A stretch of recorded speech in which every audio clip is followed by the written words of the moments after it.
Hi, handsome. Sorry, super duper late ang decision ko. But then, I know magiging happy ka naman sa naging decision ko. So, actually, here's my decision. Sorry, please don't give up on me because I decided to stay and royalize the world with you because I am nothing without you. So, sorry na, nakapag-decide na ako. I'm willing to learn the business na.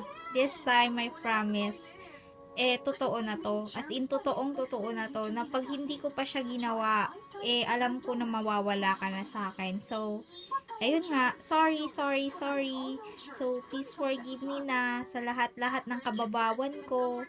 Sorry kung yung sa tingin mo, yung deepest why ko na ikaw, sobrang babaw lang. Pero sa totoo lang, natatakot lang talaga ako.